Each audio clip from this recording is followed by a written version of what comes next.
Been an entrepreneur all my life, and I had a lot of success, a lot of failures as well, but never quite resonated within my heart. Like I felt like I'm just doing something which everyone else doing as well. I'm just grinding. Yes, perhaps I'm improving that particular service, perhaps I might be improving to a certain degree that particular product, but it's not something which gives people more meaning, more difference. And definitely it wasn't something that I'm giving it to myself. I stumbled across the miracle of water. The way I stumbled across it was also very interesting. It's my engineering and spiritual side of me. My engineering and spiritual knowledge suddenly started to link together. I started to see that, especially when it comes to water, spirituality and science, actually, or at least science is catching up to the thing that we knew a long time ago. And that is the miracle properties of water. That water actually has memory, that water actually, just like plants, can read your mind, that water actually can store a lot of energy and memory. The science got up to the point now where there's a device where we can measure this stuff. We can actually measure the structuredness of the water. We can actually measure and test the memory of the water. All things, including humans and objects, emit this biofield in spirituality. We call it aura. We can charge water with various music thoughts, or even thoughts or frequencies. This was completely revolutionary, to the point where, the same thing that quantum mechanics did to Newtonian physics. It completely changed everything around, because the idea was that there isn't any correlation between our thoughts. And it goes further, the water can store memory. The water literally memorizes everything that happens around us. And this is why it's not only important to drink water with a positive memory. So drinking highly energized water with a certain positive energy, memory, can literally change the way our cells malfunction.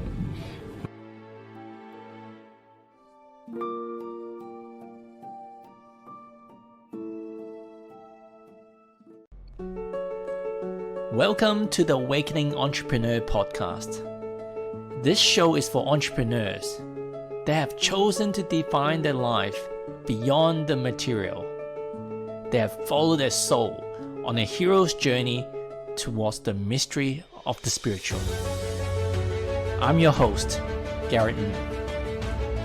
Each episode will be learning from awakened entrepreneurs and spiritual thought leaders. They have broken through the mold of being ordinary to extraordinary, challenging our paradigm, shining light to the dark, giving hope when there is doubt. The moment of truth is upon us. It is time to transcend our world from fear to love. Are you ready? Let's go!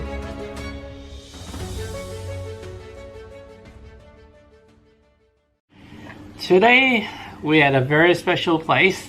It's the first time we've done the Awakening Entrepreneur in the live location. And we've got Awake Water. We should hold one of these bottles. So, before we go into Awake Water, I want to interview my buddy here, Mr. Stan Kyselov. I've met Stan back in, at least 10 plus years, right? Actually, yeah. Yeah. Back in the days, he's got a business that requires digital marketing services, SEO, the PPC, the whole lot. And my agency did that. But we end up just somehow, he's always quite happy and friendly, and we got along and end up just bonding socially. We played a few games of tennis. Yeah, suddenly just became from a business sort of interaction with a friendship. Yeah. Very quickly, yeah.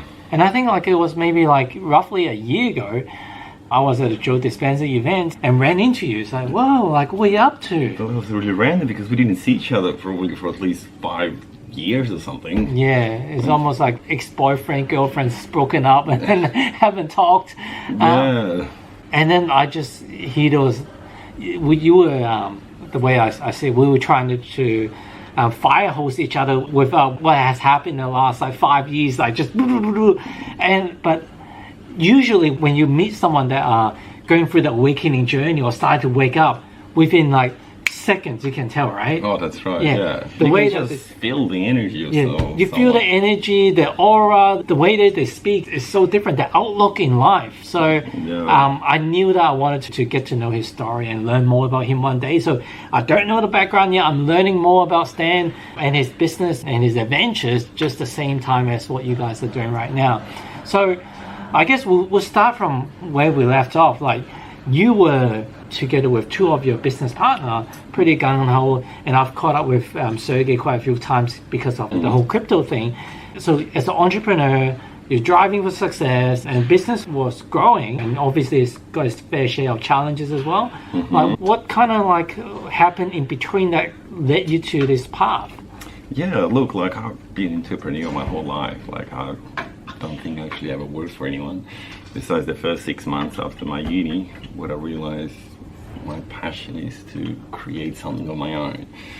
You know, this is when we started Edway with two of my buddies, Sergey and Yaroslav, you know really well. And sometime after that, that's when we met you. You helped us quite a bit. Like, we were the first labor hire company who actually went online. We found that back then, labor hire companies were all used old model. Hardly anyone even had a website. So that actually gave us a big push. We were the first one to go kind of digital, user-friendly, booking online, good SEO, which you guys helped us a lot. That's how we met. Look, since that time, we went through many different businesses. From labor hire to crypto to app design to owning a bar at some stage. Because as an entrepreneur, once you succeed, you think that you're invincible. Anything I touch is going to turn to gold, right? That's correct. And the thing is, some things turn into gold and some things turn into dust. Yes. As you know. And to be honest, like as much as I'm an entrepreneur in general in my life, none of those businesses really touched my heart. Like, even the really successful one, it always felt like I'm doing it for money, like I'm not doing it for, and to be honest, like I never quite felt satisfied. Like, I was always looking for my passion. Like, for me, being an entrepreneur is more than just making money. Like, I mean, I was lucky enough to make a lot of money quite early through various ventures. So none of that really satisfied me, and that's probably what kind of led to even a sort of midlife crisis, I would say. Probably sometime between 5-7 years ago, what I kind of even started questioning is, am I doing what I love doing? So that's kind of slowly leading to what I'm doing now. You know, the thing is, about 5-7 years ago, I kind of found spirituality. Like, I myself used to be left brain, engineer, scientist. Most of my businesses was somewhat tech related, or at least, even if it wasn't, like labor hire, we made it successful through technical aspects of it, through like sort of innovation and using latest technologies and stuff. But it was about 7 years ago when I kind of discovered spirituality, specifically through plant medicine, through... So was that kind of the first step towards spirituality? Is just one weekend or a few days, like in doing a retreat, or were you started looking into different religion or certain like teachers like Joe Dispenza? Yeah, look, like, I mean, I've been looking for the sort of, you can say, purpose of life through early age. From age 6, my parents were telling me that I started bugging them, like, what is the meaning of this? Like, why we're here? What is it? So from a young age, I was really hungry for understanding beyond the physical, like explanation of anybody could give me. So I had a long journey. At some I went into the religion at quite early stage. Like, I used to be an altar boy, like 7 days a week in a monastery. At quite a young age, you know, I was about 14. Until late teenage, when suddenly the answers that religion gave me no longer satisfied something deep within me. It only gave me that far, and then I went to another extreme. I went from religion to being an atheist, you know, pure and science, like purely trying to understand the world from a rational point of view, until I realized that also eventually led to a dead end, even more to a dead end. Religion, because you realize through the rational approach to the meaning of life that eventually nothing really makes sense. Like it's the whole thing is absurd if you look at it as from the 3D space-time materialistic point of view. And that's when I probably had a big midlife crisis, which happened quite early, like, you know, in my mid-20s. And this is when I kind of gave up looking like at it, you know, looking at it like very hard, you know, like I kind of gave up. And the moment when you give up and surrender, the answers suddenly appear. You know, like I was very unlucky to manifest a very, you know, very powerful teacher that you can't really even say that any specific field. Someone who himself went through the journey like me, and eventually through various modalities, like, you know, like he started finding answers that were resonating through his heart, and thanks to him, you know, like I started on this path. You know, that path involved firstly a lot of doubting and questioning. You know, like, I mean, we go around with a belief system in our minds, and that is the greatest obstacle. The belief systems of everything we learn, like as Buddha said, like the path of enlightenment, it's just letting go, a clearing of every belief system you have. You don't actually want to learn any extra. You want to start unlearning. That was the big breaking point when I realized that it's unlearning rather than learning where it's going to get you somewhere.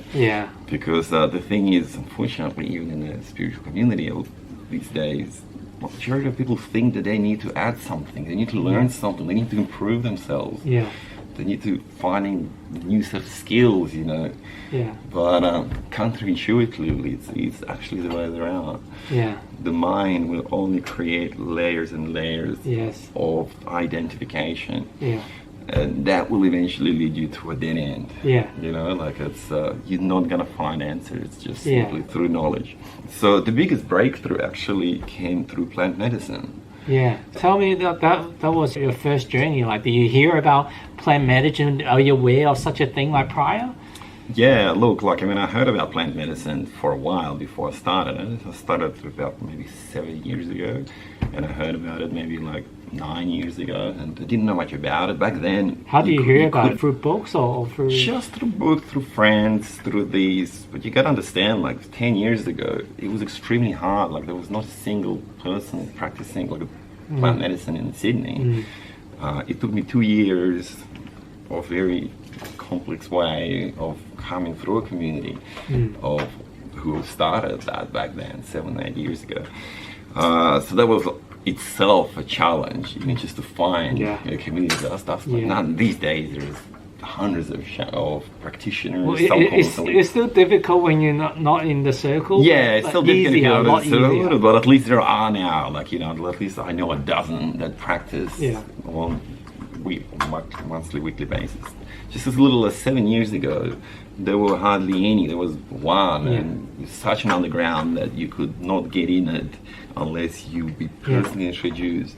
These days, you can technically get in without being personally introduced. You just kind of hang around certain communities. So, and plant medicine, I would say, is extremely important for left-brain people, right? Plant medicine is not necessarily for everyone. I'm not advocating for it by any means. But I would say for left-brain people, and a lot of entrepreneurs tend to be left-brain people. Not all of them, but at least the majority that I met. You know, like there's a lot of people with great imagination, but to bring that imagination to practice require a great deal of left brain way of thinking. And the left brain way of thinking is actually one of the biggest obstacles to awakening, like the biggest obstacle to consciousness. Because the way left brain works is creating a boundary, you know, creating a set of rules and identifications. And that was by far the hardest thing for me, because on a mind level, right, I understood, you know, the aspects of our nature beyond physical reality, but I could not connect it to my heart. And that's actually would bring a lot of suffering in itself. When your mind understands it, but your heart not, like your heart's still closed in. This could lead to a lot of frustration, this could lead to a lot of depression, this could lead to a lot of apathy and all sorts of stuff. And this is where I was stuck for a certain period of time. until the plant medicines finally allowed me to break through that rigid boundary that my mind creates. Yeah. Yeah. What specific plants was it? Oh, like I started with the ayahuasca. Yeah. Yeah, ayahuasca is like an ancient shamanic practice of South America. Yeah. It's been practiced for thousands of years with enormous success. It's normal way there for young people to get initiated. It's a really powerful medicine, and I would say there's a lot of berries and entheogens out there, but I would say that ayahuasca is definitely one of the interesting ones, especially for someone who's trying to break through. Yeah. There's a lot of alternatives. There's mushrooms and there's all sorts of things, but ayahuasca is a little bit different. Yeah. You go much deeper in a world. Yeah. While other entheogens, a lot of them in the outside world. It's also an inner world as well. If you have a certain level of already conscious awakening, that for someone who was very conditioned with that brain, definitely, I would think I can recommend. You keep reminding me of the scene from Doctor Strange. Have you seen Doctor Strange, the movie? Yes, I did. So the Grandmaster offered him a way for him to heal himself through the work that they do. And it's I know this is chakra, meridian, what the hell, and it's just a doctor, extremely logical. And once he got put through into the different dimensions and experienced it, it's whoa, whether it's just a few minutes, you just can't go back. You can't go back, See, there's certain things in our mind, our mind is, you can think of it as sort of a prison to keep us in this matrix, right? And unless you experience it directly, not just on a level of mind, you could never really grasp it, right? But once you do experience, not on the level of the mind, you can't go back. It's like as if you kind of established the link through your heart rather than through your mind. And so it's extremely powerful. It definitely was a turning point in my life, and which is interesting, directly related to what we're going to be talking about later. Cool. So you're talking about ayahuasca. So tell me, especially from your first experience, what was that like? What are some of the insights that you got? Yeah, look, one of the biggest things that you get, or what anybody going through this journey would get, is the thing called ego death, right? I think this is one of the biggest differences between us and a lot of other entheogens, that you got a much higher chance to go through ego death. What is an ego death? Ego death is we live our lives through extreme identification with who we are, right? We from a young age completely identified with what we are, as these physical entities, an idea of who we are. Our name, we're good at math. It goes down to your name and what are you good at, and we create this layered ego, right? And this ego is basically we look at the world through the lens of this ego. We look at the world through the lens of separation. Me versus something else. Me versus I'm separate to you, I'm separate to you. When you go through the ego death, you completely, in some ways, you die, right? It's called psychedelic death, death of these visions. You kind of, your whole idea of who you are disintegrates to the point where you actually think that you're dead. Yeah, I hear a lot of people, I haven't had one of these experiences, but it's extremely common from all the people that I've done the ayahuasca ceremony with, that at some point they faces death. It feels like they were dying. Yeah, this death is known to be no different to the near-death experience that you would experience getting hit by a car or anything else, a coma. It's from your mind point of view, it feels that you're dying because of what you are and what the beliefs you hold on to are completely disintegrating. But the powerful factor when you can get convinced that you have died, you actually realize that there is no such thing as death. The death is an illusion. There is actually no separation. Everything is interconnected, and we are each other reflections, where even this table is us, and it's just our mind has created this separation in order for us to function in this 3D space-time reality. And if it feels extremely real, how can you convince me this is not a table? Until you have an opportunity to escape this dimension. That's correct. And that can be only done through the personal experience. Through it cannot be achieved through the logical mind. Even though through the logical mind, you can come up with this realization, right? Like, I mean, it's quite logical in a way when you start transcending certain belief, but it's just not enough. It's just the thoughts that you have. You have no feeling for it.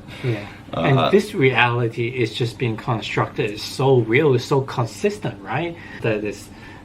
Whatever you saw yesterday, today is still there. You saw trees yesterday, today you still see trees. And your family, your loved ones, and things around the world, who's the president, all these things are pretty consistent. So tell someone otherwise that, nah, this is a dream. Like, it's just unimaginable. Yeah, it's unimaginable. And even at the same time, it is kind of imaginable from a logical point, because we know we dream every night, right? And in those dreams, it feels like it's real, right? We're convinced in those dreams that it is a reality. And it's kind of almost absurd to completely question that this is not a dream, because how would we know if it was a dream? We wouldn't, just like we don't know in our dreams. And I always understood this on a logical level from quite a young age. But as you said, this dream is very consistent. Wake up every day in this dream, you know, those dreams last a night, this dream lasts 80 years. It's a consistent dream that over the period of time you really get identified with. And you believe that that's just reality, and that's the only aspect of reality. Through the ego death, you kind of wake up from these dreams, right? Like, I had an experience where I literally wake up from a dream and I said, whoa, what a dream I had for these last 35 years. That was one crazy dream. Like literally, like I was awake, you know, like I kind of saw my body. And I went like, oh shit. That was one bizarre dream I had for 35 years, how old I was. And that from that moment, you know, take it back. Like, it's, you know, once you realize it's a dream, it's always going to stay there. So after your first experience with plant medicine, do you try to use your intellectual mind to, okay, let's put some framework, like what exactly happened, and study the science and ancient wisdom and or whatever information, or maybe from your friend that you could, what was actually happening, like what did I experience? Look, it takes a bit of time to integrate all of that. It's not like you go through this experience and suddenly you become completely aware of who you are, what everything is. In some ways, it actually initially brings a lot of confusion. It actually confusion to the level that I was even depressed at some stage, because what happens is you realize the greater reality, but we still have a very rigid mind, right? A mind is like a set of clusters, right? Which is very hardwired. So what happens initially is you have this conflict, right, between your mind and your heart. This is why it's absolutely normal for people to get depressed initially. If you are completely not spiritually ready, the dangers are that there is a small chance that you actually might lose your mind to a certain degree, even though it happens very rarely. But I think you make a really good point, because when people share about plant medicine, like from the stories I've heard, predominantly like 90, 95, 99% is all really positive. Like people on certain addiction, certain self-centered behaviors and sabotaging behaviors, all of them like get changed, and it's almost like from, I guess, the archetype of a demon, you turn to an angel.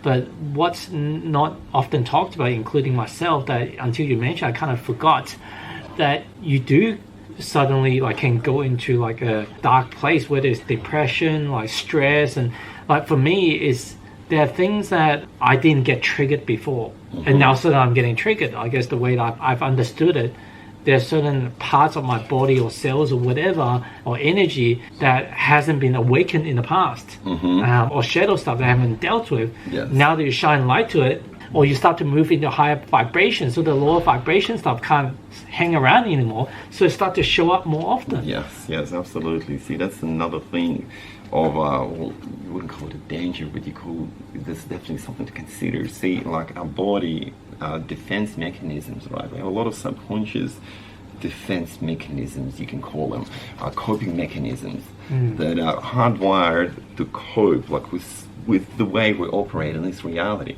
One of the reasons plant medicine do is actually slowly deconstruct a lot of those subconscious programming, right? Which, you can call it negative. That is negative or positive. It's just what it is, right? Yeah. And the positive side of it is that it's good to deconstruct a lot of this sub-programming, because this conscious programming is what makes the robotic parts of us. But on another angle, you kind of become more naked, right? Like you kind of get rid of the shield, like you kind of get rid of this. So what can happen? You can become much more sensitive to things. Like this is another reason why somebody could go through a period of depression, could go through struggles, could go through that intensity, right? And kind of get lost and confused as if, why am I doing all this work as I'm doing it, but it feels like it's getting worse. That's the biggest reasons for it. As we deconstruct our ego, self-identification, we become more naked, sort of thing. Like we become, and this is some of the shadows. We also start face a lot of shadows that before were hidden. As you said, like the good point that you mentioned, like you shine light instead of things you're not aware. Like we all have these shadows inside of us, and through the various conditioning, subconscious programs, these shadows are not reflected; they're hidden, and through the process of awakening, you're starting to shine lights in these shadows. You actually could become, in a way, a worse person in some ways, because before you always were there, you always had those shadows, but they would just not shine light upon it. But suddenly you shine light upon it, you actually, some people become more what they call real. They become more, in a way, in some aspects, more arrogant, more negative, like more reactive. So that is because they're facing certain shadows. And the important part here is not to get stuck in the shadows. There's a lot of, what they call spiritual traps, where you can get stuck in these shadows and it can actually make things worse if you're not being able to see for what it is and transcend it. Because at the end of the day, this shadow is basically trying to shake you up and for you to wake up, right? Well, that's correct. Because if life is just happily dandy, there's no challenges, crisis, issues, it's like, I don't need to do anything different. I don't need to see life any different. But the point of most of us on this planet, I believe, is not for us to just live a happy life. Oh, yes. You nailed it, absolutely. I actually had a big realization, one of my recent journeys, where I clearly, at that point, really synced in that you can't actually become awakened without going deep into your shadow. So if everything is happy, if you go like a very happy, content life, and you're not doing something right, because what is happening is, what you're doing, you're just focusing on the good aspect of spirituality, and you see a lot of people in the modern spirituality get stuck in that. There's nothing wrong with that, like that could be perhaps in this life journey your path, but they get stuck on the sort of these positive aspects. They put happy gas on. Yeah, they put happy gas on. Everything is beautiful. Everything, their life seems to be like a bliss. And this is what I call a spiritual trap, where you get addicted to the better version of your self-identity, and you avoid the negative, you avoid the shadows. You subconsciously either run away from them, or you just avoiding them altogether, or creating circumstances in your life where there is no chance to shine a light on them. So it's very important for us to realize that these shadows is more important than actually the bliss part of it. And I think you triggered something in me for the first time. I started thinking about this just then. It's because what you just said, it could be like, I don't often go on roller coasters, because like, why would I want to spend my time or money to get scared? Like, it's not something that we naturally want to do. So if we talk about some of the after effects of potentially plant medicine, like when it's dark places, it's shadow, it's your own fears you have to conquer. It's like, nah, I'm good. I'll stay on my happy guest life, right? But I guess another way of looking at it, have you done some of the ice training, like Wim Hof style stuff? I haven't done the Wim Hof stuff, but I have done the cold showers, for example. Yes, the cold shower stuff, the ice bath stuff. So like I still, like when I see the shower and it's cold, especially in winter, like I still, do I really want to do this? But when you can overcome your own fears, you jump in. Like for me, the first few seconds is still cold, but after like maybe say 5, 6, 7, 10 seconds, you start to acclimatize, start to become warm in some weird and strange ways. And obviously, like there's a lot of health benefits that comes with it.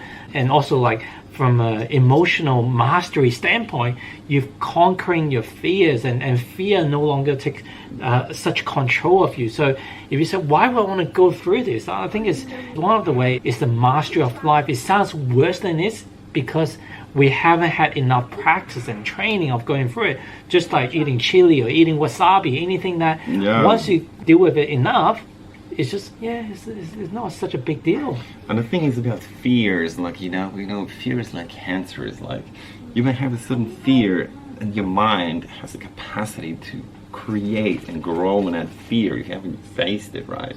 And create it worse and worse and worse and worse and worse to the point where you are actually consumed by it, like, and it's not actually what it is. Like, and in most of the fears that we think we have fear, it's not what it is. It's what the mind has created through the aversion of it. It's the boogeyman that we dream of. That's right. It's boogeyman, and this is why it is very important to face as much fear as you can. Like roller coasters or jumping off the plane with a parachute is a good example. I remember when I did it, I had so much fear. So much doubt, like, why am I even doing it? Just for the 20-second thrill. Only after I did it, I realized that, oh shit, it wasn't even about the 20-second thrill or the bliss of the last minute. It was actually all about facing that fear that started a day before the plane, jumping off the plane. And that's the only way. And the plant medicine is a very good way to simulate that fears. We can't go jumping on a plane or go on roller coasters every day, or even we can't, for example, go into deeper fears, right? Like practically, we can't, like, for example, take a big gambles, like, see if we can jump into 2 buildings and there's a 50% chance. The plant medicine simulates your worst fears in a safe environment. It couldn't be any better fear simulation overcoming as medicine. And at the same time, like we spend a lot of time exploring the darker side, but there's also, like, especially when you get lost, whether it's a song or the shaman or some visual that's guiding you back home, and home as in like love, is like, wow, there's also this really beautiful side. But it's just like, if we've never gone to the dark side, you don't appreciate the lighter side as much. Oh yeah, absolutely. This is why every journey usually involves going down to the darker side, to the lower vibrations first. This is why all the shamanic ceremonies usually actually designed through music and through other things to dive down, to go deep in the denser vibrations in order to experience the high vibrations, because everything is polar. Like, you cannot be happy without knowing what's sad. Right?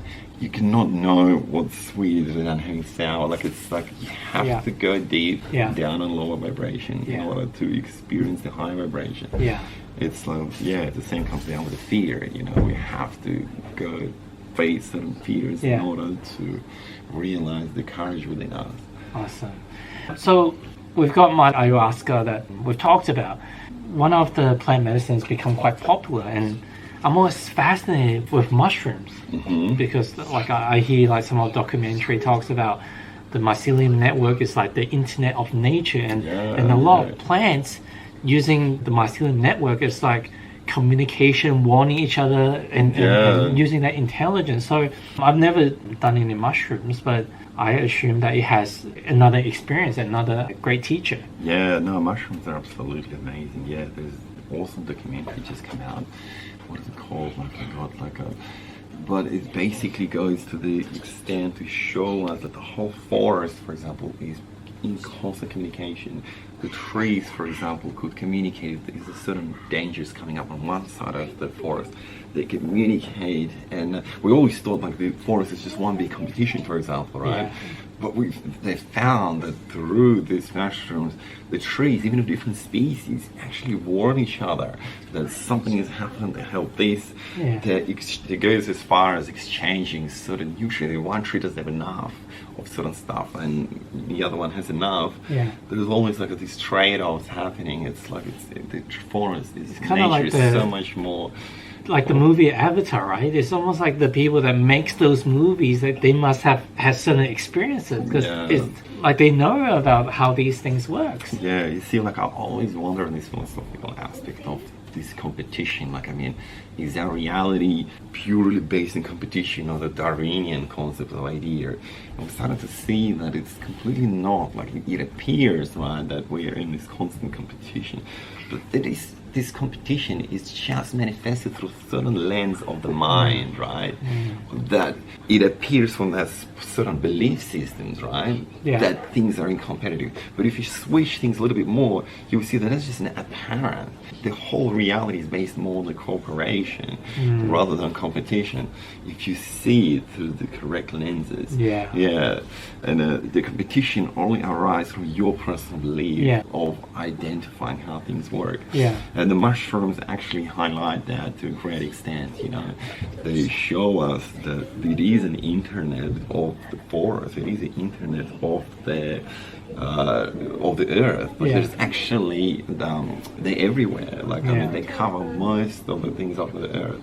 Yeah. And it's they've been thinking that the future internet could be actually be built using these systems. Yeah. Wow. Yeah. Like it's going to work one day. Like we can see an internet that you plugged into the earth. No need to build all this NBN expensive. yeah. Like it's an alternate ABN that has thousands, millions times more complex. Yeah. And perhaps before we're gonna get into the quantum computing, which is still far away, we might actually go in the direction of psilocybin internet, which is there's a lot of amazing opportunities there. Yeah. So, what is your theory on how and what and these very sacred, intelligent technology in the plant medicine? Did we as a creator, let's just put some secret password, secret codes that if we needed to get out, if we needed to remember who we are, where we come from, we can use it? Like, or do you have another theory on how these plants is able to help us? Yeah, well, when you understand the illusion of separation, you realize the plants are you, right? So it's you helping you, right? Like, I mean, it's like, it's us sending us a message, right? Like, I mean, the ones that, it's a constant exchange, you know? There's some stuff that we know that plants don't know. There's some stuff that plants know that we don't know. So when we connect to certain plants, you know, that helps us, it's literally, you're connecting to yourself, right? It's just aspects of yourself. It's like when you try to remember something and use your parts of your brain that forgotten and you're remembering, it's you helping yourself. Yeah. The plants are also just you. And the more you connect to them, right, the greater benefits you have.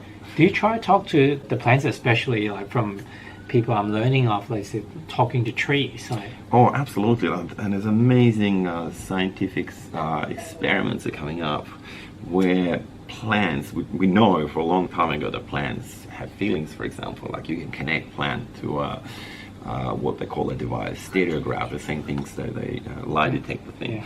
And we can know that plants get hurt, for example. Like if you hurt a plant, they react. Yeah. But there's experiments go one step further, that if you, for example, have an intent to hurt the plant, they also register that. So not only that you can talk to plants can read your mind. Yeah. You can communicate to plants. I think the experiment that someone was pretending that it's going to hit it went further, that somebody was have an intent to hurt them, and if they would really follow through that, the plant would register that.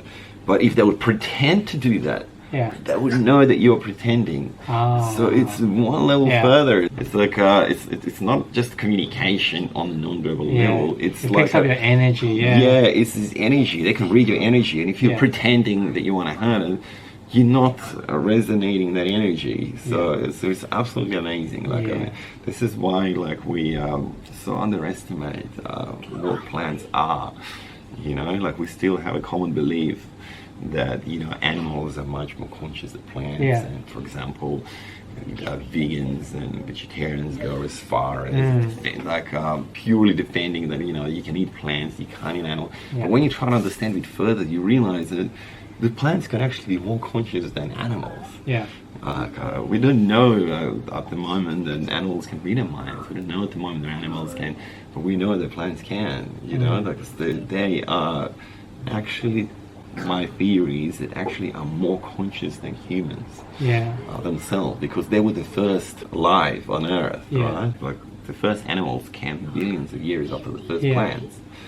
So the plants are actually the super consciousness, and this is perhaps answers the question is why that we can learn so much from plants is because they simply know way more than we do. They've been here for much longer.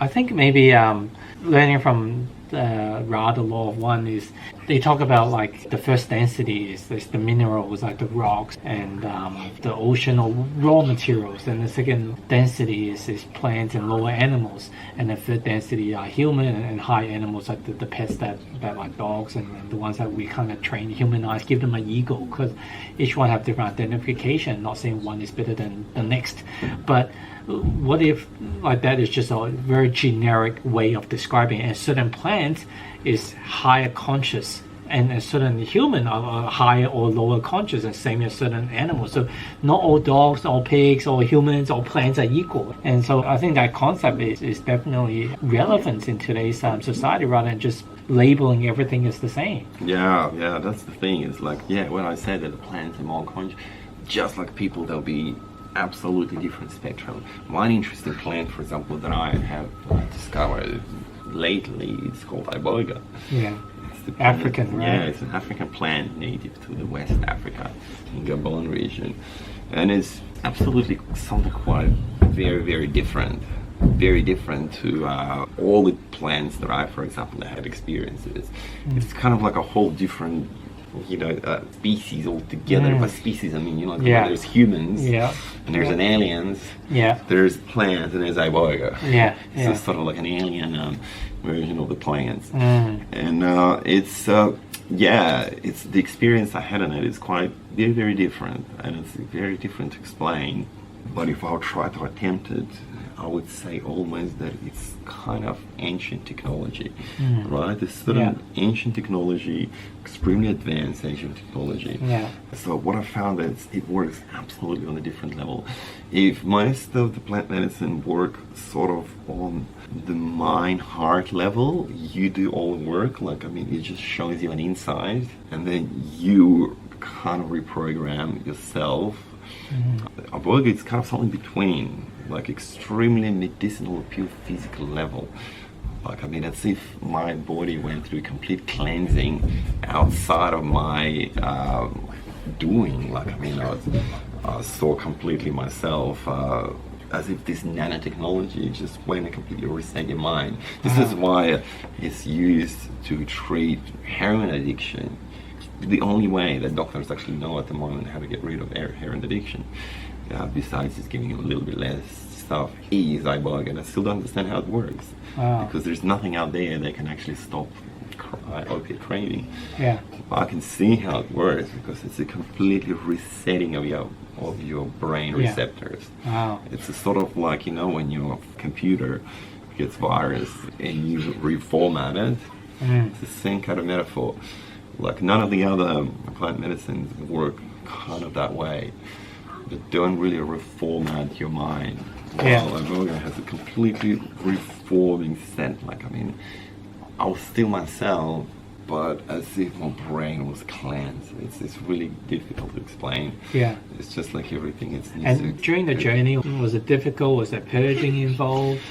Look, I think for myself it wasn't. I know for some people quite difficult. For myself it was actually quite, it was difficult for your body journey. It's very heavy, you know, like your body, you can't walk, like you struggle to go to the toilet, like even to get up.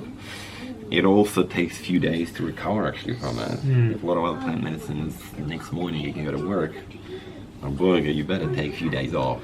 So it's a completely different modality, and it works very different. And my advice is take a week off work if you want to do it. Yeah. Yeah, it's very difficult. It's intense. Yeah. One of my friends, he didn't do Iboga. He did some other plant medicine journey. Yeah, afterwards they couldn't talk to anyone for like 2 weeks. Oh yeah, like for the next 3 days, for example, it was really weird. Like people be saying things to me, I would reply, and in my mind I'm replying to it, but they're not connecting to it, as if you slightly get shift slightly to different state of consciousness altogether. And you're not quite tapping in, resonating with this particular state of consciousness that we are in. And like, I mean, there's no high or low, you know, in consciousness. So I wouldn't say it's high or low, but it's just different. It's like a radio station that you slightly tune in, but it's the radio station that I definitely had more resonating with. It's more lighter, less denser. So if you, obviously each journey is different, but if you used to say, what's the difference between ayahuasca afterwards and psilocybin afterwards and Iboga afterwards, how would you compare the differences? Look, I would say that like ayahuasca and the mushrooms, you know, the difference is it's like wiping, it's like, you know, it's a resetting. You know, sometimes your computer just gets a bit slow when you reset your computer. That would be ayahuasca and mushrooms. And Iboga would be like reformatting your computer, if we get a metaphor from that, from a technological point of view. In terms of just a metaphysical point of view, it's one kind of physically resets something, physically resets your mind. It's like something between, I don't know if you know much about the Kambo. You know, Kambo, it's a frog sort of poison. It's very physical. It's not psychedelic at all. I think it's something between these two, but on completely different levels. So it's both. It's a complete physical resetting of your physical and mental state. And the way you feel is very different. Like for the next 3 days, you feel like you're in a different sort of state of consciousness. While after ayahuasca, you're still in the same state of consciousness, just with different insights. It's almost like, from what you just described, like ayahuasca and psilocybin, you've watched an inspirational movie and just, or maybe someone told an inspirational story to you, so wow, your life is deeply impacted. Or maybe you just visited somewhere, a remote township or something, and watched some just had some really great experience, and you see the world differently. But there are days that we wake up, wow, either you feel great or you feel crap. And Iboga actually transformed the way that how you show up, like how you're feeling. So it's not like you need to conceptualize, okay, I've watched this inspirational story, so how do I put it into my life now? Iboga is like, I'm different. Like, I mean, I find that a lot of integration is kind of done for you. It might not be the case for someone who's very spiritual ready. It might not be the case for someone who's completely not spiritual ready. But I find that a lot of the integration was done straight on the spot. Like with sort of other plant medicines, integration is more important than the actual experience. You can have a lot of insights, but then you might not be able to integrate it. Right? Here, for at least for me, like, I mean, I can't speak for everyone, but for me, it's the integration was happening right there. You know, like, I mean, next morning you actually wake up much. If most of the other journeys, like, it's experience itself is very powerful. Yeah. But the next morning you kind of go back to, normal state. Here it's actually the other way around. The experience itself is not necessarily very like visual, very itself not perhaps very pleasant, but the next day it's when you feel like you woke up. Yeah. So it's very different in that sense. That's interesting. And what about synthetic stuff? I've never really quite understood how LSD is made.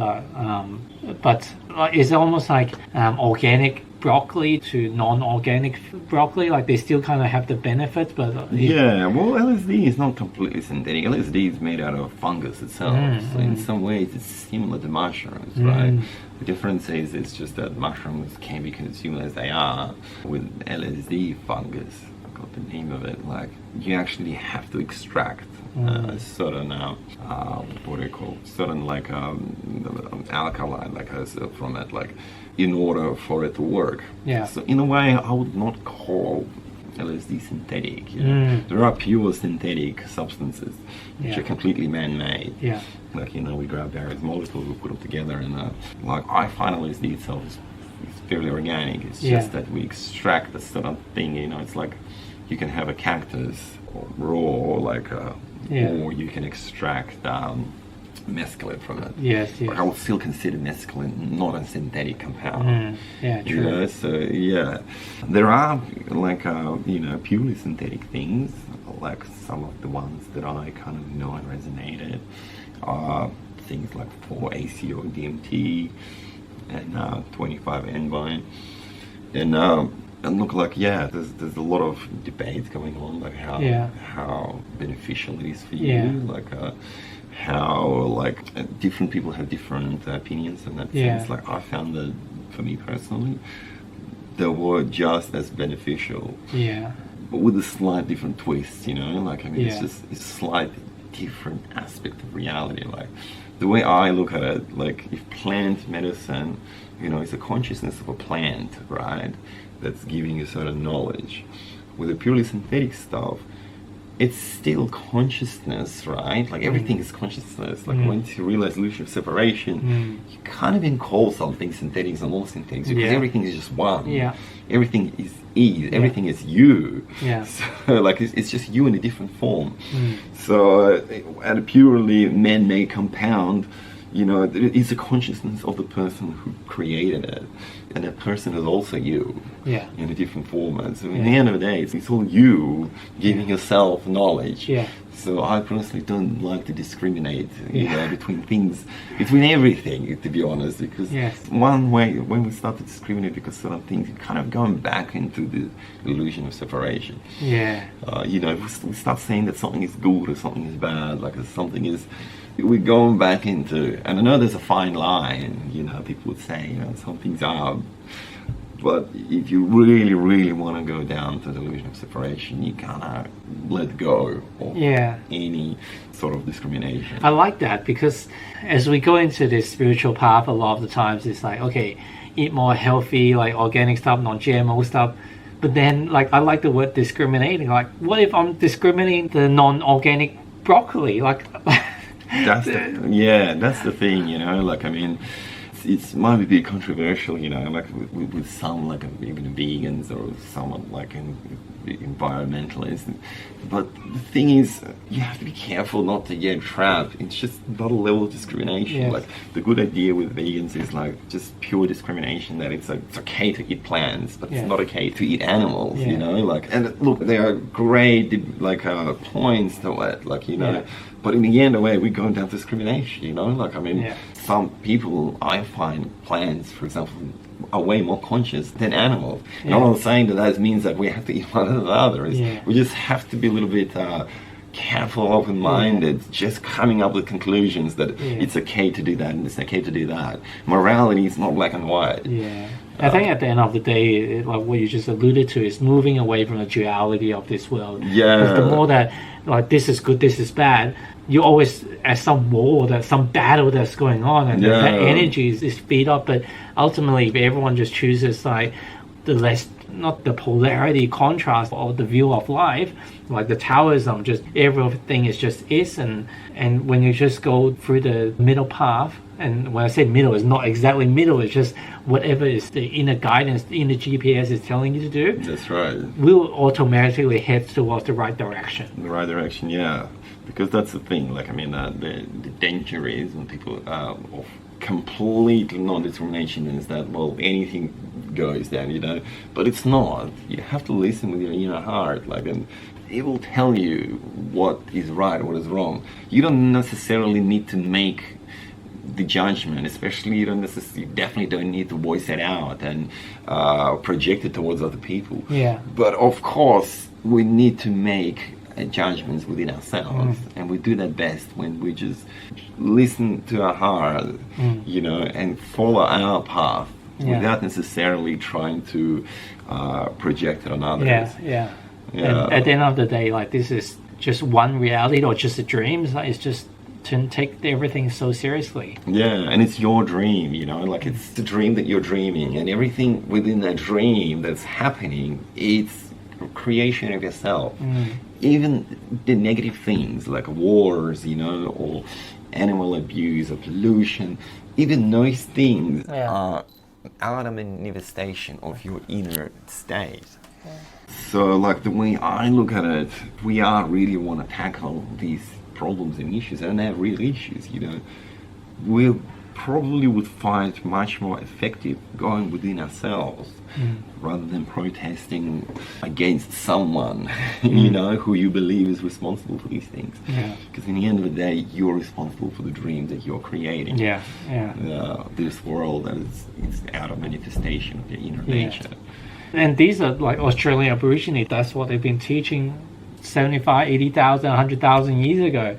So it's not like, and not just Australian Aborigines, but a lot of indigenous culture really teaching these things. It's just over time, a lot of this wisdom got wiped. Yeah, that's right. So it's not like, you know, this is something which is coming up to now.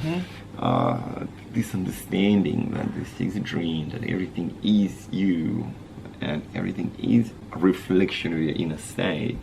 Yeah, been permeating through cultures for thousands of years. And if anything, we quite recently forgot a lot of that. When we dive deep into duality, like when we dive deep into our technological way of thinking. So if anything, we're just remembering rather than learning. So I want to touch on you kind of like gone full circle now. You've gone the entrepreneurship, and it's gone on a deep spiritual journey. And thank you for sharing all your lessons on your plant's journey. I think a lot of our listeners will really find that beneficial. But now that you've kind of like, it's the expansion stage again, you're ready to, I guess, use a lot of the knowledge and the wisdom that you've acquired and just the new you on how to better serve using your business skills and your business acumen, and using your resources on how to better serve this world. So tell me about your new business. How did that come about? Yeah, well, as I was saying, like, you know, like, I mean, you know, been an entrepreneur all my life, and I had a lot of success, a lot of failures as well, but never quite resonated within my heart. Like, I felt like I'm just doing something which everyone else doing as well, you know, like I'm just grinding. Yes, perhaps I'm improving that particular service, perhaps I might be improving to a certain degree that particular product, but it's not something which gives people more meaning, more difference, you know, more, and definitely it wasn't something that I'm giving it to myself. You know, like, I mean, I stumbled across the miracle of water quite recently, maybe 3 years ago. The way I stumbled across it was also very interesting. It's my engineering and spiritual side of me, my engineering and spiritual knowledge suddenly started to link together. I started to see that, especially when it comes to water, spirituality and science, actually, or at least science at least, is catching up to the thing that we knew a long time ago, and that is the miracle properties of water. That water actually has memory, that water actually, just like plants, can read your mind, that water actually can store a lot of energy and memory. You know, these are the factors that until recently were quite metaphysical, spiritual, like they were not. But what I got struck and obsessed when I actually realized the science got up to the point now where there's a device where we can measure this stuff. We can actually measure the structuredness of the water. We can actually measure and test the memory of the water.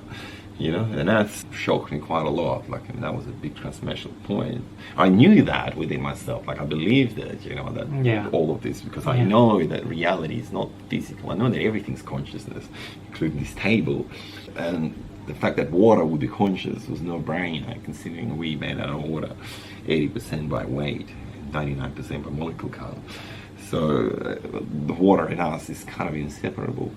But when I have realized that you actually can empirically measure these things, we have a very advanced biofield device in our lab that can measure things through this physical effect called Kirlian effect, biofield of all things. All things, including humans and objects, emit this biofield. In spirituality we call it aura. Science they call it biofield. And there's machines now sensitive enough to pick up extremely tiny variations of that. So, for example, we can charge water with various music thoughts, or even thoughts or frequencies. And so far, the main understanding of science is that H2O is just H2O. It's just the molecules, and just thinking about it or playing some frequency does not necessarily do anything to that. Or at least maybe they are forming but they're breaking out straight away. We now conclusively can state and prove, starting with the famous Dr. Imoto Masaral experiment over a decade ago, that it actually extremely matters what input we put in water. Playing positive thoughts, thinking positive thoughts and playing positive music to water make water freeze into beautiful crystals. Wow. Negative thoughts and emotion make it freeze in distorted crystals. This was completely revolutionary, to the point where, the same thing that quantum mechanics did to Newtonian physics. It completely changed everything around. Because the idea was that, there isn't any correlation between our thoughts and physical indeed. But this quite showed the quite opposite. A lot of scientists were skeptical about his experiments, saying that he was a little bit biased towards how he chose his crystals. And even if he wasn't biased how he chose his crystals, the beauty itself is subjective. So they kind of brushed it aside.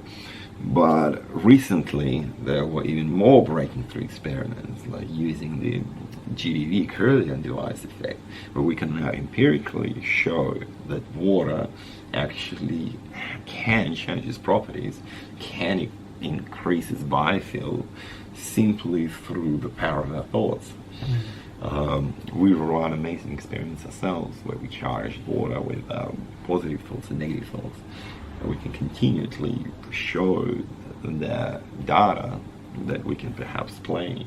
I can share in this video that the water reacts differently. It's actually the biofield increases, and it goes further. The water can store memory. The water literally memorizes everything that happens around them. And this is why it's not only important to drink water with a positive memory, it's very dangerous to drink water with a bad memory.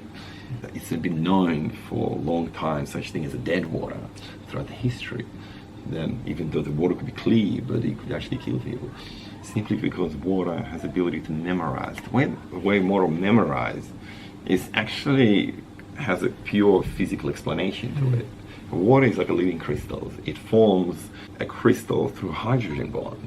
Hydrogen bonds are these temporary bonds that water can form and attach itself, and it literally grows as a crystal. If we can visualize it, it's like a complex crystal that is ever changing its form. The way we store memory in the computer is somewhat similar, right? The water can form in various shapes and forms, and no particular data could be imprinted in a particular arrangement of those molecules.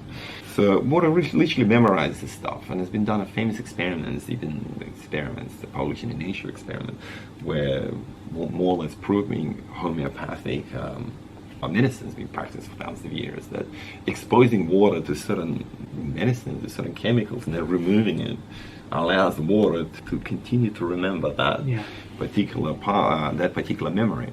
And there's been famous experiments done by scientists like Jack Benevista that he showed that he managed to imprint certain memory in the water, and then that water managed to produce certain reaction in the body that was relevant to that particular chemical that was no longer present in the water, which was quite revolutionary because until then nobody believed that water can store memory, right? And what we can go from there is very powerful, that technically water is all the medicines we need. You know, like, I mean, any sicknesses within us is really, considering with 99% of by molecule count is water, is just a certain rearrangement of water.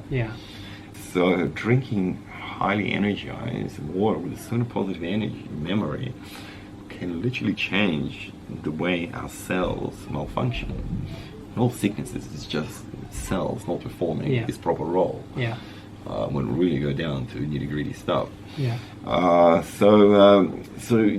I learned that, I have basically become quite obsessed with it. I spent the last 3 years of doing a lot of research. I come from scientific, mechanical engineering, scientific background. And it's interesting. I find that a lot of people, through the dark nights of the soul, the awakening journey, they go completely spiritual, like plant medicine, or maybe just deep meditation or deep reflection. But then when they come back to ready to integrate into the real world, the things that they may not be passionate about in the prior life, somehow those skill set, if in your case is the engineering background, in my case is the marketing, somehow would be feeling called, okay, now I get why I actually studied that degree. Now I know that all the businesses, I mean, it's not about making money, but the skills that you need to take, the connections, like now it come into play. Same as me, for a long time I could not understand, like, I mean, why I invested so much time in my life, like, in this sort of left brain engineering scientific knowledge, where at some stage I realized it's actually in a way of my awakening, it's in a way of my but I could see now how it was manifested through my higher self or whatever, to bring all of that together. You know, like, I mean, I have to experience both worlds to have complete realization down to my inner core, to go beyond faith, you know, that this is what I need to do. So, tell me about the process of making your the awake water. So basically, like I said, like, I've been studying water for the last 3 years, running a lot of experiments, like, you know, all sorts of experiments, from the energy of the water or how water reacts to certain input, to what water does to us. For example, drinking structured and highly energized water literally increases our biofield, our aura, by 30-40%, just 20 minutes after drinking it. So I have realized that what we need to do is we need to create highly structured water. But first of all, we need to find a good water, right? Like, I mean, when you want to create a good art or good sculpture, you have to start with a good material. So finding a really good spring was the first basically objective. And I saw that there's photos of you on social that's traveling around the world. Were you looking for? Look, I mean, I traveled around the world. Like, I mean, I traveled around Australia looking for a good spring, and it's not easy to find a good springs. Like, I mean, there are lots of good springs around the world, but from practical reasons, I realized it has to be in Australia, right? Like, I mean, we've done for a few reasons. Like, there's some problems with getting spring water from overseas, especially some expensive brand still in the shop. When we transport water over long distances, through long processes, it decreases the structure of that water. Like, we want to drink water as quickly as we can get it out of the spring. So for that reason, the spring has to be quite close to the source, right? So I have tested all of the springs around, right? And first of all, Australia don't have many deep underground springs altogether. Like, most of the springs are short cycle springs, they're temporary springs created by the rain, meaning that as soon as drought starts, they disappear. And there's a few issues with that. First of all, that, well, you won't have any water when it's around. Second of all, the water in the short cycle springs might not have enough time to create this deep complex memory, like this complex charge, like structure. So I was lucky enough to manifest through various people this amazing spring down in the Southern Highlands, past Barrawang, past Millington, people know that area, It's absolutely amazing spring. It's a deep underground spring with extremely long cycle. Cycle of the spring means it's how long the whole cycle takes for it to happen. And there are some geological reports claim that it could be a million years old. This is the reason why the recent drought we had, which lasted 4 years, the spring volume didn't go down by a bit, which is absolutely amazing, which means that it's the source of it's not local, like it's not, or just the catchment area is not small. So it's literally ancient water. It's the ancient water before we humans came and started interfering with the nature, and obviously interfering with nature, interfering with everything else. So I've been studying water for the last 3 years, and only finally in the last 6-7 months, when I found this spring, we decided that this is something that we need. Yeah. It started from the point where I actually couldn't find anything like that myself. Yeah. So that's actually one of the main reasons why I even started it. Yeah, and downstairs I can see that you've got like copper pyramid, you've got organites, you told me about like playing happy music to so tell me about that. That's right. So what we do, we get this already very pristine ancient water, which is very highly energized, and then we energize a little bit further for a few different reasons. Some would say, water coming from the springs, it's all you need, right? And perhaps it may, but because we're not drinking it out of the spring, out of the source, we're transporting it, we're exposing it to a lot of elements, electronic smoke, it definitely makes sense to energize it further. Yeah. And perhaps we can even energize it even better than the spring to a certain degree. For a reason that I will explain. So firstly, what we do, we know now that water are extremely sensitive to input, right? Especially electromagnetic input. Even thoughts, positive thoughts, if we think about it, is electromagnetic source. When we think, we actually emit electromagnetic frequencies. Infrared frequencies in particular. So we use earth-based frequencies, things like Schumann resonance, for example, certain other frequencies like 534 and 438 and various other things are known to be actually really good for water. The way these frequencies work is the water arranges itself in a complex, beneficial, highly stable crystal. How long do you think it will hold that form? How long they form, right? How long they store. They stay in that form. Yeah, look, there's various different research been done, and general consensus is anywhere from 4 to 6 weeks. Okay. The water is energized. This is why we don't want to drink water that's been stored for a long time, or transported. Another reason why we don't want the water transported from overseas or bottled water from the shop where we don't know how long it's been stored for. Yeah. And plastic versus glass, how much difference do you think it makes? Look, it depends. For example, we use a very organic plastic, BPA free and all these other additives free. We have to understand that plastic itself is an organic material. There's been a lot of negative aspects about plastic, but that's because most of the plastics is made with bad additives to it for various reasons, to make it cheap or durable or whatever it is. You can get a very good organic plastic, which I personally believe doesn't really affect the water in any way. It actually be better. We went to great lengths to get these bottles, which is completely organic plastic without any additives. And I personally think that plastic versus glass certainly plays some role. Any material that you put into the water will have a certain effect of the water. But I don't think there is any negative effect, as is, at least with this particular plastic that we use. In that sense, especially when you consume water within a certain period of time, that's another reason. When you keep water for too long in any vessel, eventually that vessel will dominate the structure of that water. So this is why we try to have high turnaround, fast turnaround from the moment we get it out of the spring to when we deliver it to people. And usually people, they completely split to the water. They usually don't keep the water too long. So I personally believe that doesn't have any effect on it. I want to ask you a question. Dr. Emoto's rice experiment, right? You've got the 2 rice jars filled with water. One you have loving words, the other one hateful words, and and the hateful one is kind of like turned all dark and moldy, and the other one is pristine or white. The water is still clear. So I did that experiment probably like a year and a half, 2 years ago with my kids, and the white one, the one with love, is still like extremely clear. The rice is still white. The other one, within maybe like 2-3 weeks, it started to go moldy, started to go black, and it's still black. And probably 6 months into the experiment, I started to say, well, can we convert this back into the clear water? And I put love and loving words onto it, but it hasn't morphed back to the clear water. Do you have any theory around that? Yeah, look, what I actually done a rice experiment myself. And it definitely works. It's one of the easiest experiments that someone can do to experience the miracle of water themselves.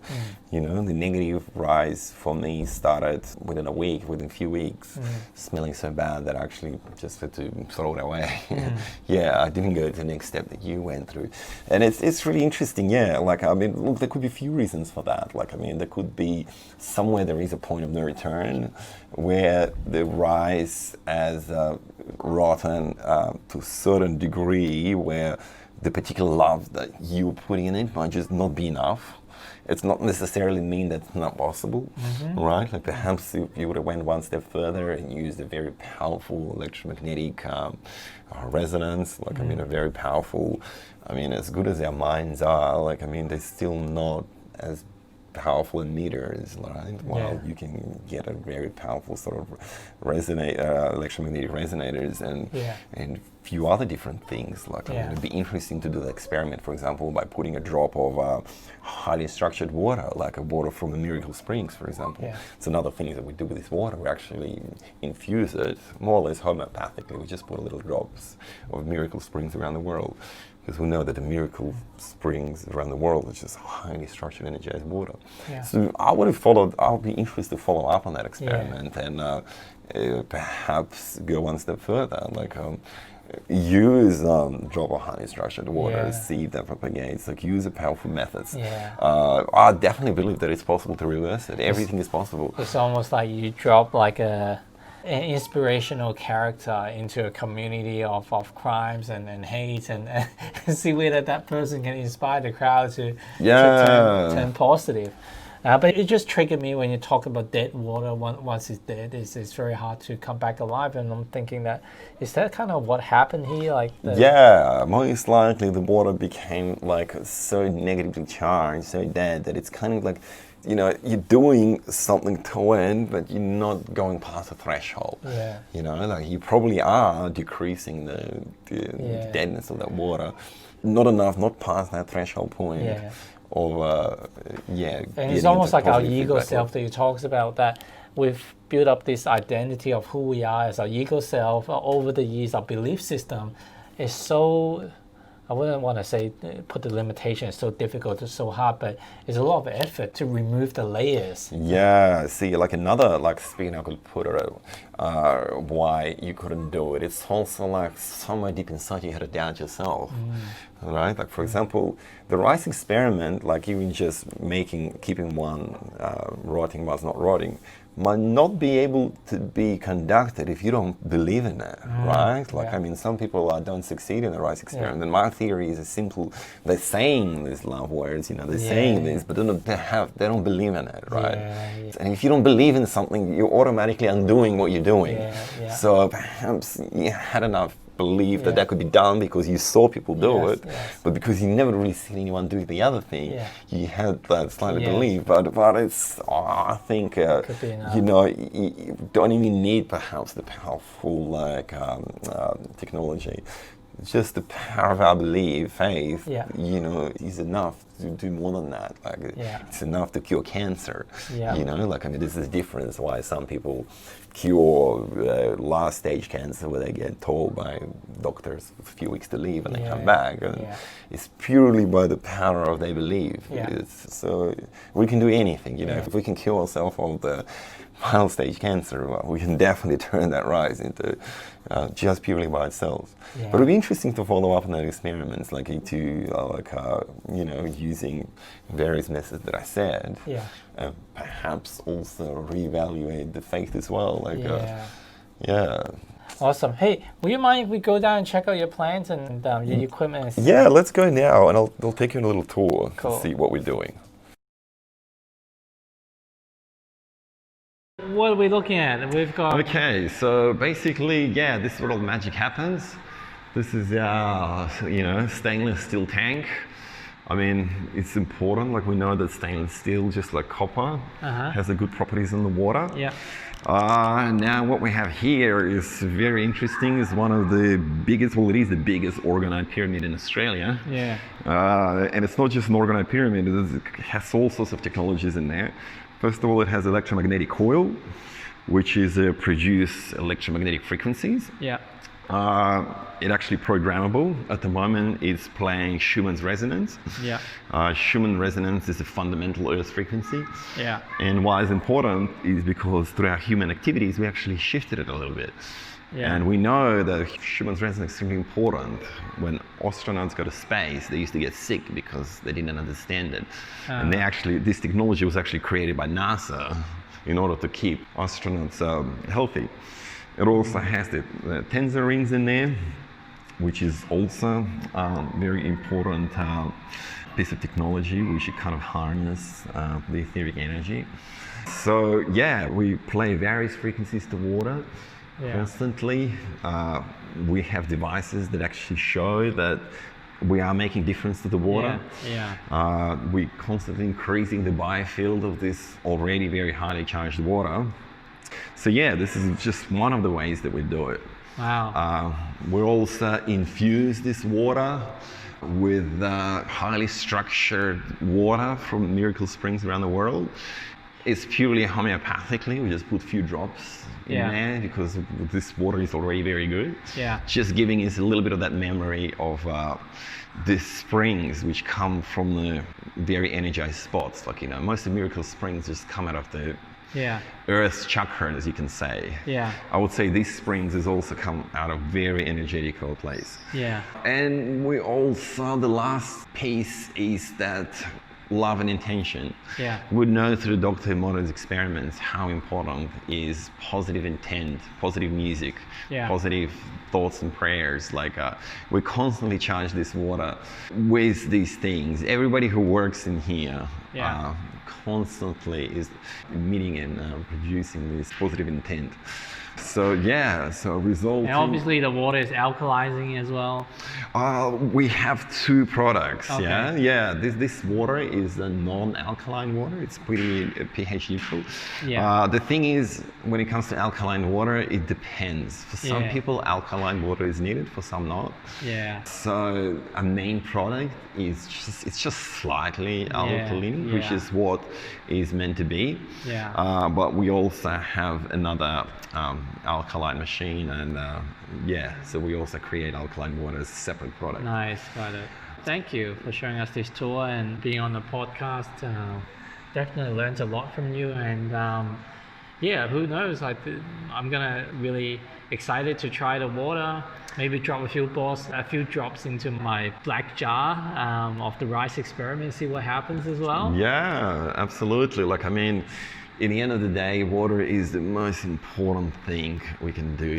We spend a fortune on organic food and healthy eating, and that's important, right? But I still know so many people that put so much energy and effort into their food, and they completely neglect their water. A big misconception is that you can put a filter in your kitchen and somehow that's going to do something, but you have to understand the nature of water. The filters don't structure water. The filters might eliminate certain things, but if anything, filters actually destroy certain structure of water.